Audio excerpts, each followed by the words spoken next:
দেখো, আজকে আমরা যেটা করব সেটা হচ্ছে দশম শ্রেণীর অস্ত্রের বিরুদ্ধে গান কবিতাটি। কবিতাটি লিখেছেন জয় গোস্বামী, যিনি একজন আধুনিক কবি, এবং এই কবিতাটি নেওয়া হয়েছে পাতালপুর নামক কাব্যগ্রন্থ থেকে।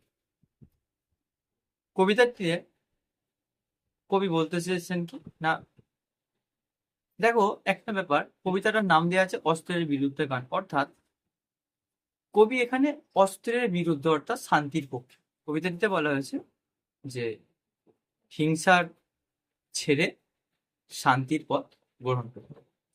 তো চলো আমরা এখন কবিতাটি যে সম্পূর্ণ মানে সমেত ব্যাখ্যা সেটি দেখব। এখানে কবিতাটিতে আমরা চলে এসেছি, আমরা এবার কবিতাটি দেখে নেবো। কবিতাটি ভালো করে দেখি তাহলে কবিতাটিতে কি বলা আছে। দেখো, প্রথম প্যারাগ্রাফটা প্রথম কি বলছে, বলছে অস্ত্র ফেলো, অস্ত্র রাখো পায়ে, আমি এখন হাজার হাতে পায়ে। অর্থাৎ কবি এখানে যে সমস্ত মানুষদের হাতে অস্ত্র রয়েছে, সশস্ত্র মানুষদেরকে আহ্বান জানিয়েছে কিসে, না অস্ত্র রাখার জন্য, অর্থাৎ অস্ত্র ত্যাগ করার জন্য। প্রথম লাইনেই আমরা বুঝতে পারছি কবি শান্তির বাণী ছড়িয়ে দিতে চাইছে। আমি এখন হাজার হাতে পাই, অর্থাৎ এই লাইনটির মধ্যে দিয়ে কবি বুঝিয়েছেন যে কবি এখন হাজার হাতে পায়, অর্থাৎ কবির নিজের হাজারটি হাত বা হাজারটি হাত পা নয়, কবির সাথে রয়েছে সেই সমস্ত মানুষগুলি যারা শান্তিপ্রিয়। সেই মানুষগুলির এগিয়ে আসি, উঠে দাঁড়াই, হাত নাড়িয়ে বুলেট তাড়াই, গানের বর্ম পড়েছি আজ গায়ে। অর্থাৎ কবি বলছে এগিয়ে এসে আমরা উঠে দাঁড়াই। কিভাবে উঠে দাঁড়াই, না আমরা শান্তির পথে উঠে দাঁড়াই, হাত নাড়িয়ে বুলেট তাড়াই। কবি এখানে যেটা বোঝাতে চাইছে সেটা হচ্ছে যে হাত নাড়িয়ে বুলেট তাড়িয়ে দিচ্ছে। আমরা কখন হাত নাড়ি, ধরো আমাদের গায়ে যদি কোনো ধুলো লেগে থাকে আমরা কি করি, আমরা ঝেড়ে ফেলি। তেমন কবিও এখানে বোঝাচ্ছেন যে এই যে বুলেট, বন্দুকের যে গুলি, সেটা যেন তার কাছে ধুলোর মতো। গানের বর্ম পড়েছি আজ গায়ে। আচ্ছা, দেখো এখানে প্রথমত বলি, বর্ম মানুষ কেন পড়ে? মানুষ বর্ম পড়ে হচ্ছে যখন তারা যুদ্ধ করতে যায়, নিজের আত্মরক্ষার জন্য মানুষ বর্ম পড়ে। তেমনি কবি আজকে পড়েছেন কি না গানের বর্ম। তিনি গানের বর্ম পড়েছেন কেন, না তিনি চাইছেন যে গান দিয়ে যাতে তিনি সেই সশস্ত্র হিংস্র মানুষগুলিকে শান্তির পথে ফিরিয়ে আনতে পারেন গানের মাধ্যমে। তাই এখানে কবি এই লাইনটি ব্যবহার করেছেন যে গানের বর্ম পড়েছি আজ গায়ে। এটা তো প্রথম প্যারাগ্রাফটি গেল। দ্বিতীয় প্যারাগ্রাফ দেখো কি বলেছে, গান তো জানি একটা দুটো, আঁকড়ে ধরে শেকড় খুঁটো, রক্ত মুছি শুধু গানের গায়ে। অর্থাৎ কবি কি বলছেন, এখানে কবি বলছেন গান তো জানি একটা দুটো, অর্থাৎ এখানে কবি কিন্তু বেশি গান জানেন না। কবি কিন্তু এখানে মানে আমাদের পেশাদার কিন্তু গায়ক নন কবি। কবি কি বলছেন, একটা দুটো গান জানেন, যে গানগুলোকে দিয়েই তিনি কাজ চালিয়ে নিতে পারেন। অর্থাৎ আঁকড়ে ধরে শেখর কুটো, এই কথার মানে কি, না যখন কোনো মানুষের কোনো গতি থাকে না, যখন মানুষ দিশাহারা হয়ে পড়ে, তখন মানুষ কি করে, তখন মানুষ খড়কুটোর মতো যা পায় নিজে বাঁচার তাগিদে সে সেই যে খড়ের টুকরো, অর্থাৎ যে বিচলি যে টুকরো, সেটিকেই মানুষ আঁকড়ে ধরে। কবি এখানে বলেছেন যে আমি যে দুটো গান জানি, সেই দুটো গানকে নিয়েই আমি কিন্তু এগিয়ে যাব। কিসের বিরুদ্ধে, অস্ত্রের বিরুদ্ধে। রক্ত মুছি শুধু গানের গায়ে, মাথায় কত শকুন বাচিল, আমার শুধু একটা কোকিল, গান বাঁধবে সহস্র উপায়। দেখো, এই যে মাথায় কত শকুন বাচিল, আমার শুধু একটা কোকিল, মাথায় কত শকুন বাচিল কথার অর্থ কি, শকুন বা চিল এই দুটো পাখি কিন্তু প্রচন্ড হিংস্র পাখি।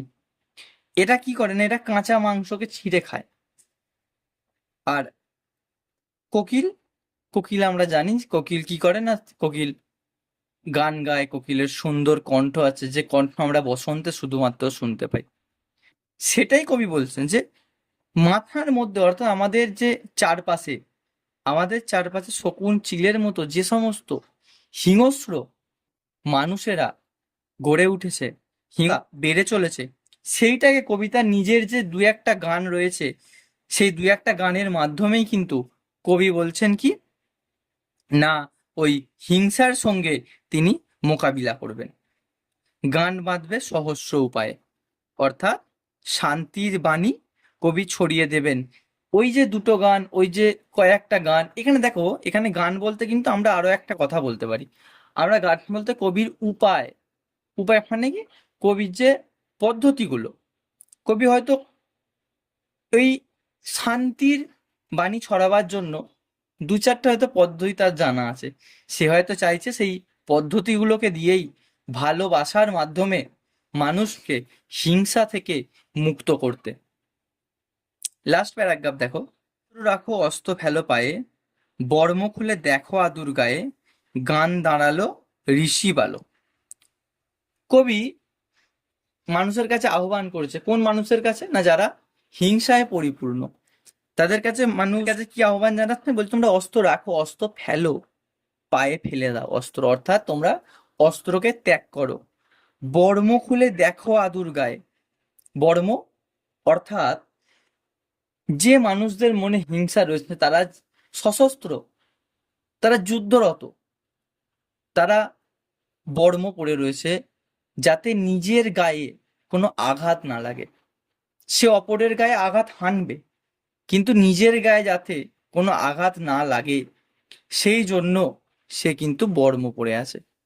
কবি সেটাই বলেছেন, বলেছেন যে বর্ম খুলে দেখো আদুর গায়ে, আদুর গায়ে অর্থাৎ খালি গা, খালি গায়ে কবি আসতে বলেছেন। দেখো এখানে কিন্তু বর্ম খুলে রাখা মানে কিন্তু কবি শুধুমাত্র ওই যে বুলেট প্রুফ জ্যাকেটের কথা কিন্তু কবি এখানে বলছেন না। কবি কি বলছেন, কবি বলছেন যে বর্ম খুলে দেখতে বলছে, অর্থাৎ কবি হিংসাকে পরিত্যাগ করতে বলছে, আদুর গা হতে বলছে। বলছে আমাদের মনে যত হিংসা আছে, যত রাগ আছে, সেই সমস্ত অমানসিকতাকে তোমরা ত্যাগ করে আদুর গায়ে অর্থাৎ শূন্য হয়ে যাও, রাগ শূন্য হয়ে তোমরা বেরিয়ে এসো।